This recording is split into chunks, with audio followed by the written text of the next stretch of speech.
Hello and welcome, this is Don Kryptonium, the man who tell you the truth, the man who tell you how it is. This is why you should like this video before we even start. What if I'd ask you a question? Which Cosmos bridge has the most value bridged to Cosmos in 2022? Maybe you would say, hey, surely Axelar, right? Because this is the main bridge that Osmosis uses. Oh, no. The most value was bridged using Gravity Bridge, and this accounts for $1.29 billion in value that is being bridged. So this is why today I'm going to discuss Gravity Bridge. Potential, dangers, opportunities, and will the native USDC kill the bridges? So make sure to watch till the end, and once again, like this video to support Don Kryptonium, right? Because who else would you support? So I discovered today, as already said, that Gravity Bridge was used to bridge nearly $2 billion of value in 2022, and I wonder, how is it possible? You know, this bridge was nearly forgotten. No one talks about this. Osmosis did not integrate. I mean, they integrated in Frontier, but they chose to not support this bridge in the main page. Everyone talk about Axelar. I used Axelar. I hate it. It's expensive, to be honest, right? So I was thinking, hey, maybe Gravity Bridge is bad.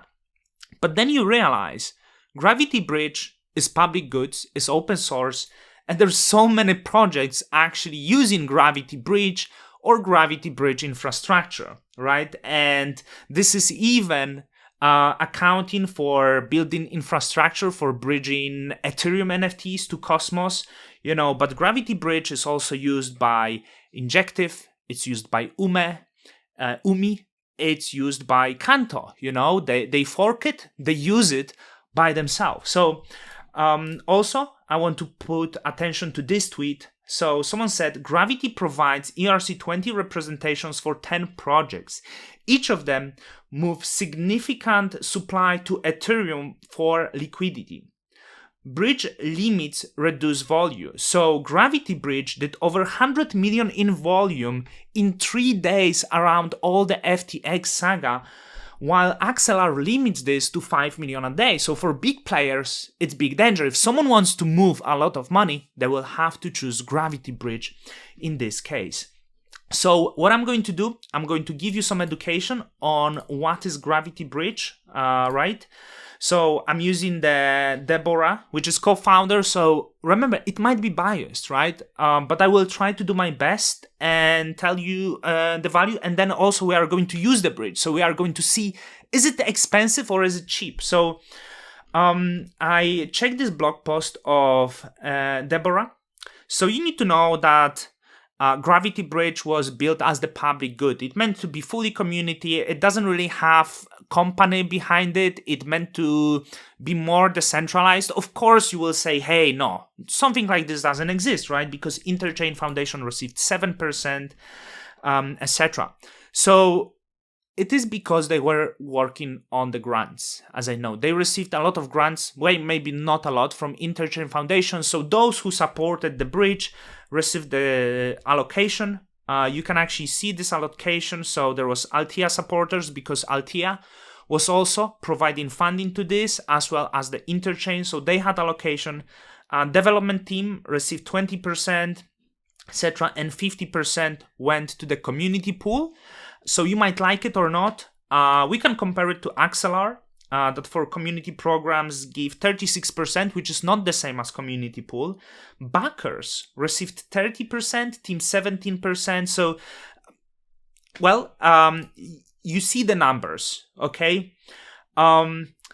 Before we bridge it, let's focus on the token. I heard a lot of bad things. I heard the token is useless. And there might be some dangers for the Gravity considering the token value. So I'm using the mint scan, and as you can see, the total tokens is at 2.5 billion. Of course, there might be more. I believe this is Genesis supply, but with the current value, we can calculate, all of the tokens that are out there. So let's use the calculator.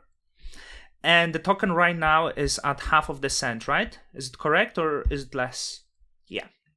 So if we exit for 2.5 billion even, so it will be extensive. This is actually slightly less. We have less bonded tokens, but let's do the optimistic scenario. 3. So I believe this is right. It gives you the rough value of $12 million of all of the tokens, all of the Genesis supply. Considering how much is being breached, that could be the danger. Why? Because it could bring the bad player who maybe acquire big number of tokens. So if you have like huge value being breached at the moment, let's say there is in the breach 100 million, but it would require only 10 million tokens for you to compromise the network, it might seem like a good deal, right? So these are the dangers, and this is why it's important for the bridges to have the high value, so you need to know that to compromise the bridge, you need more value needed to acquire to compromise that, so then it's secure. So I understand it's not ideal. What's really important also is to see the decentralization, the set of validators. So as you can see, it's not bad. The Nakamoto coefficient is 7. And you need to understand, does it mean that it would be enough to use $3 million or $4 million to get more power? Not exactly. You need to know it would be way more than this, because it also depends on liquidity, and there is not that much liquidity in Gravity. So it would be very costly to acquire a lot of power. So how they could change it, right? How they could bring the value to the token. You see, you can engineer the tokenomics by doing buybacks. So you generate the fees and you use the portion of these fees to buy the tokens and then burn them. So with that, the tokens below become more valuable, and it gives the value back to the investors because they token go back. The other approach could be sharing the fees, whether it's USDC or Ethereum, with the stakers, right? It doesn't necessarily increase the value of the token that you can burn. It could continue inflating, but as it pays back to the stakers, the stakers are incentivized to acquire more token because it pays them sort of dividend. So have two ways. More people seems to be choosing the burning tokens, and I will tell you at the very end what Gravity is going to do it. So now let's use the bridge. Let's see if it's cost effective in comparison to other bridges, okay? So what we are going to do now, I'm going to Gravity Bridge, I'm going to launch the app and bridge the assets to Ethereum. You can also do this through the Osmosis Frontier. If you go to the Osmosis Frontier, you type the graph, and you should be able to see this USDC graph. If you hit deposit, it sends you to the same page, right? To the same page that I have here. So it doesn't matter. Of course, I need to connect my MetaMask wallet. With that, I can choose the Ethereum assets. And so from Ethereum to Gravity, let's connect. So I need to connect Kepler. My Kepler is connected. And now I need to select token. So we could bridge wrapped ETH or USDC. As you can see, I have USDC. I actually asked Deb for sending me. I told her, hey, I want to make video. Send me some money because I don't even have for the fee. So how much I'm going to bridge? Let's bridge $15, okay? Or 20. Let's do the straight number, $20. It's not everything. And I can actually choose, you see, other networks. So it doesn't have to, I want to go directly to Osmosis, okay? Because I want to transfer it. So I'm going to send it directly to Osmosis. Let's connect again and approve it. So I change it. It will go directly to Osmosis chain. Okay, give permissions to transfer USDC. I'm going to approve this, confirm. And after that, probably will be some transactions. It might take some time because what Gravity does to be more cost effective is it's batching transactions, right? So multiple transactions together, then it's cheaper. So now I can continue, begin the transfer, approve the transfer, And the step says it can take 20 minutes. So it's actually not bad because I think Axelar actually takes around the same.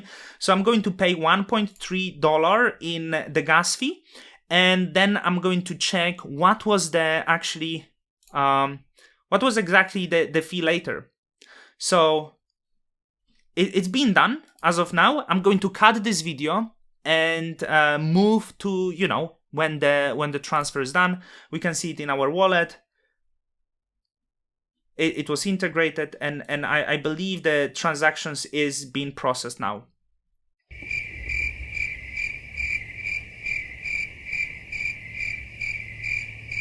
Okay, I actually didn't expect that. This is crazy, but there appears to be no fee beyond the gas fee that I paid on Ethereum, which was like $140.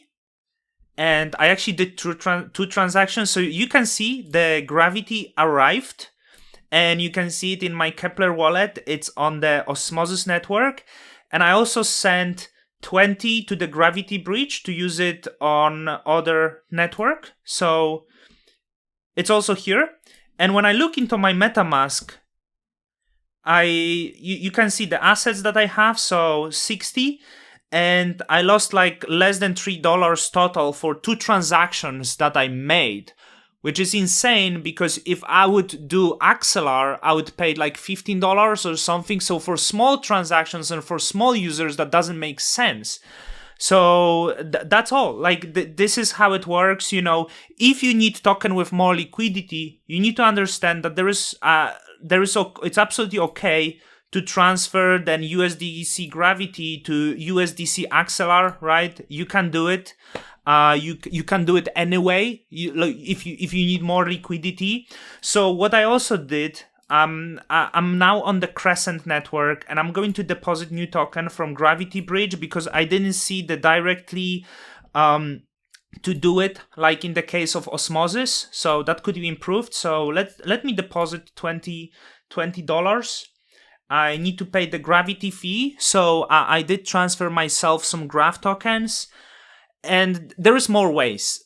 What I want you to say at the end, there is nothing against Axelar. I heard both are, good bridges, actually, but it's interesting that most of the retail is using expensive bridge because you gave them one choice, right? I understand it's business, there's certain things, but I want to make on this video and show you that there is bridge in which you will not pay the fees. And I hope it's okay. I hope you don't mind me doing that. So I transfer some of that. So you can see I could swap it. I just hope there is there is option for no fees. So I could swap it again to Axelar if I would like. Swap fee is free. I can swap it to Atom, to anything really. You can see. And when it comes to swapping the Gravity USDC, you can actually see that the liquidity for Gravity USDC is deeper over here. So especially Gravity Atom, because they actually integrated, they did not shielded the one option. And I think it's cool because it's just much cheaper. So at the end, I want to tell you one thing.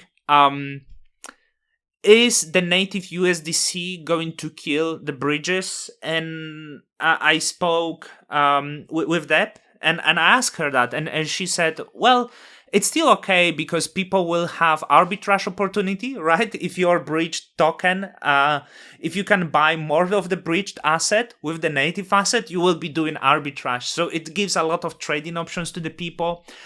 Of course, you can do this with other networks. You could go to the Canto. You can also use Daybridge, which is actually Gravity Bridge for bridging, and I will speak more about Canto on my channel.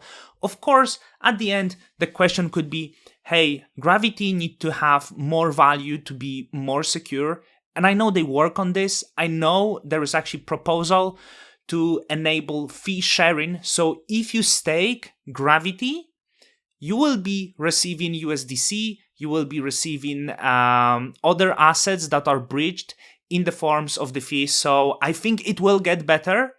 Something that cannot be done in other networks that are centralized, because this fee will be accumulated by the foundation that then can choose how to provide the value for you, but for you, it will be going directly to you. So I will do more content on Gravity. I hope you enjoyed that.